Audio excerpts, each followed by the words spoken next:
تو حماس تو مذاکرات کے لیے تیار بھی تھا اور آگے بڑھا بھی، لیکن اسرائیل اپنی جارحیت سے باز نہیں آیا اور اس کی اعلیٰ قیادت کو نشانہ بنایا. کیا کہیں گے اس پورے سینیریو میں قطر کس طرح سے ریاکٹ کر سکتا ہے، اور ان حملوں کی جبکہ مذمت بھی کی گئی ہے قطر کی جانب سے شدید؟ دیکھیں، آپ مڈل ایسٹرن کنٹریز کو اگر دیکھیں تو یہ جب سے اسرائیل نے ایران کے اوپر اٹیک کیا ہے تب سے ایک سینس آف انسیکیورٹی ان میں ڈیولپ ہوئی. اسرائیل کا کانسیپٹ تھا تھیوری ہے وہ ان کو اب ریالٹی بنتا ہوا نظر آ رہا تھا.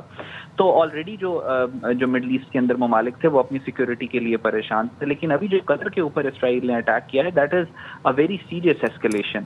اب اس میں 2-3 فیکٹرز ہیں. ایک تو پوری دنیا کے اندر جو میسو سپورٹ پیلسٹینینز کے لیے ہے، اسپیشلی غازہ کے لوگوں کے لیے ہے، اور اسرائیل کے خلاف جو سینٹیمنٹ ہے، کیونکہ اسرائیل کا قیام ہی بیسکلی ایک سمپتھی کے سینٹیمنٹ پہ ہوا تھا جو ہولوکاسٹ کے بعد انہوں نے انکلکیٹ کیا تھا پوری دنیا کے مائنڈز کے اندر.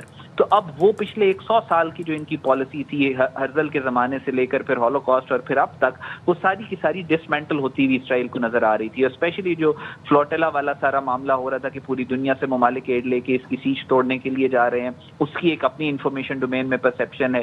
اور تیسرا میجر فیکٹر یہ تھا کہ امریکہ نکلنا چاہ رہا ہے مڈل ایسٹرن کرائسسز سے. ٹرمپ کی ایڈمنسٹریشن کا یہ پالیسی ہے کہ انہوں نے امریکہ کے ریسورسز کو مڈل ایسٹ سے نکالنا ہے. تو ظاہر ہے اسرائیل یہ نہیں چاہتا. اور اس ساری سچویشن میں جو پریزیڈنٹ بل کلنٹن کی ریسنٹ سٹیٹمنٹ تھی کہ مڈل ایسٹ کے اندر آپ کو جتنی بھی تباہی نظر آ رہی ہے وہ اس وجہ سے ہے کیونکہ نتن یاہو اپنی حکومت کو ایکسٹینڈ اور ایکسپینڈ کرنا چاہتا ہے، اس کے علاوہ اس کا اور کوئی مقصد نہیں ہے، وہ بھی آپ کو ریالٹی کے اندر ہوتی ہوئی نظر آ رہی. تو یہ سارے جو فیکٹرز تھے ان سارے فیکٹرز کو مد نظر رکھنا چاہیے اس اٹیک کو اینالائز کرتے ہوئے جو اسرائیل نے قطر کے اوپر کیا.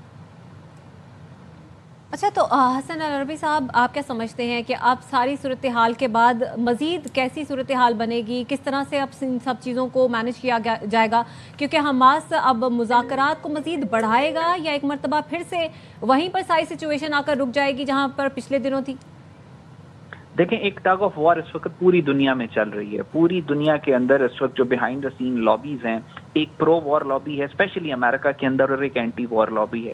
امریکہ میں ڈونلڈ ٹرمپ اور ٹرمپ کی ایڈمنسٹریشن، جس میں پوری ٹرمپ کا جو ٹرمپ کو سپورٹ کرتے ہیں میڈیا کے اندر یا ملٹری کے اندر یا امریکہ کے پاور کوریڈورز میں، وہ یہ چاہتے ہیں کہ امریکہ اپنے ریسورسز کو پل آؤٹ کرے پوری دنیا سے. یوکرین رشیا کی جنگ بھی رکے اور اسرائیل اور غازہ والا جو جینوسائیڈ ہو رہا ہے، جو اسرائیل غازہ پہ جینوسائیڈ کر رہا ہے، وہ بھی رکے، اور تاکہ امریکہ اپنے ریسورسز کو پل آؤٹ کر سکے. دوسری لابی ہے جس کو آپ نیو کانس کہہ لیں، جس کو آپ امریکن ملٹری انڈسٹریل کمپلیکس کہہ لیں. وہ فیکٹرز جو چاہتے ہیں کہ پوری دنیا میں جنگیں مزید ہوں، امریکہ کے سٹیک کے اوپر، یعنی امریکہ کی ایگزسٹنس کو خطرے میں ڈال کے پوری دنیا میں اسرائیل اور باقی ممالک اپنے عزائم کو پورا کریں. سو ان کے درمیان میں ایک ٹگ آف وار ہے. کوئی راؤنڈ کوئی جیتتا ہے، کوئی راؤنڈ کوئی جیتتا ہے. ابھی سچویشن بالکل قطر کے اوپر اٹیک ہوا ہے، ابھی آپ دیکھیں سچویشن کس طرف انفولڈ ہوتی ہے. لیکن یہ جو رفٹ ہے یہ دونوں لابیز کے درمیان میں چل رہا ہے. مجھے ایسے لگتا ہے کہ اسرائیل کا جو ایگزسٹنس ہے، جو وجود ہے، وہ مزید ہر گزرتے دن کے ساتھ خطرے میں جاتا جا رہا ہے. پوری دنیا سے ان کی سپورٹ ختم ہو گئی ہے. بھارت کے علاوہ کوئی اور دوسرا ملک نہیں ہے جو کھل کے اسرائیل کا ساتھ دے رہا ہو.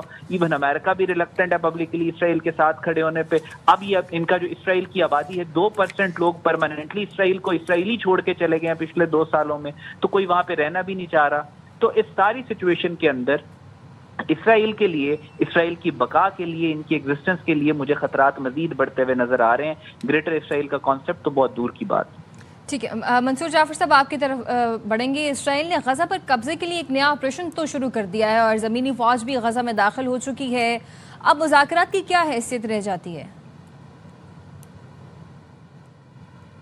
منصور صاحب آپ سن پا رہے ہیں؟